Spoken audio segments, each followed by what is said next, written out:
అందరూ బాగున్నారా అని అడిగే పరిస్థితి అయితే లేదు కదా, అవునా? దాదాపు రాష్ట్రంలో కొన్ని ప్రాంతాల్లో ఇదే పరిస్థితి ఉంది, ప్రతి చోట కూడా. ఈరోజు ముఖ్యంగా మన కాలనీలో జిల్లా కలెక్టర్ గారు ఆల్రెడీ ట్రైనింగ్ కలెక్టర్ గారు వచ్చారు. చాలా చోట్ల కూడా సర్వే జరుగుతూనే ఉంది. ఎక్కడైతే ఈ వరద ప్రభావిత ప్రాంతాలు ఉన్నాయో జరిగే సర్వేలన్నీ జరుగుతూ ఉన్నాయి.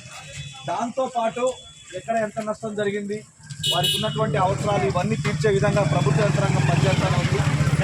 ముఖ్యమంత్రి గారు రేవంత్ రెడ్డి గారి సారథ్యంలో జిల్లా కలెక్టర్ గారు ముజ్మిల్ ఖాన్ గారు ప్రత్యేకంగా డిఎంఎన్హెచ్ఓ గారి ఆధ్వర్యంలో మా టీఎస్ఎస్ కళాకారులు ఆరోగ్యం పరిశుభ్రత గురించి, ఎందుకంటే ముఖ్యంగా ఈ వరద వచ్చినటువంటి ప్రాంతాల్లో ఎక్కువ కూడా అపరిశుభ్రతమైనటువంటి వాతావరణం అంతా కూడా కానుస్తూ ఉంటుంది. ఇటువంటిప్పుడు ఎక్కువగా అన్ని రోగాలు, మనకి రకరకాల రోగాలు వచ్చే అవకాశం ఉంది. కాబట్టి ఆ రోగాల గురించి రాకుండా జాగ్రత్తలు తీసుకోవాలని ఆల్రెడీ ఇక్కడ మనకి హెల్త్ క్యాంప్ పెట్టారు. ఇంటింటి హెల్త్ సర్వే కూడా జరుగుతూ ఉంది. ఇటువంటి సమయంలో మనకి ఆరోగ్యం గురించి మనకి అవగాహన అనేది చాలా అవసరం. ఎందుకంటే ఎక్కువగా మనకి రోగాలు వచ్చే కాలం ఏది? రోగాలు ఎక్కువ కాలం వస్తాయమ్మా మనకి వర్షాకాలమే. ఎందుకు వస్తాయి వర్షాకాలం? మరి చలికాలం అయితేనేమో మనకి జలుబు, దగ్గు, ఇట్లా మామూలుగా చలి జ్వరం వచ్చే అవకాశం ఉంటుంది. ఎండాకాలం అయితే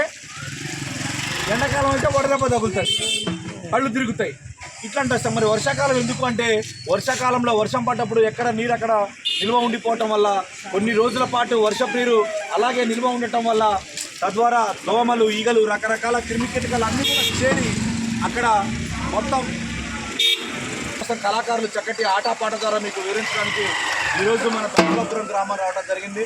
దానికి సంబంధించినటువంటి పాటని మా కళాకారులు జాన్ మీ అందరికి వినిపిస్తారు. నవ్వాలి పల్లె సల్లకుండాలి, పల్లె సల్లకుండాలి, ఆరోగ్యం మన ఇంటిలో సంపదగా మారాలన్నా, సంపదగా మారాలన్నా, మన ఇంట్లో ఊడ్చే చెత్తను పారేస్తే వీధులలోనా, మన ఇంట్లో ఊడ్చిన చెత్తను పారేస్తే వీధులలోనా,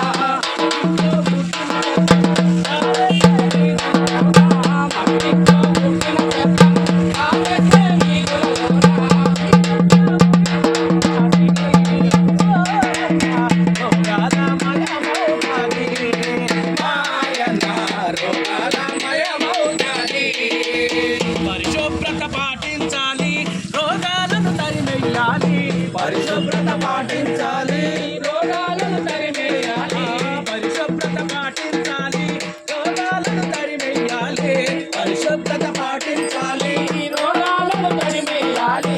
మన ఊరి పరిశుభ్రతే ఓరన్న మనందరి బాధ్యత, మాయన్న మనందరి బాధ్యత.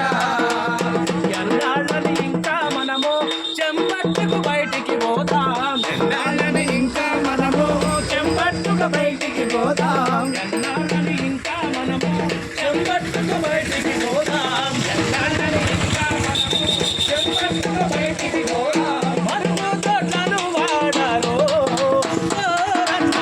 కాలుష్యాన్ని కట్టారు, మాయన్న కాలుష్యాన్ని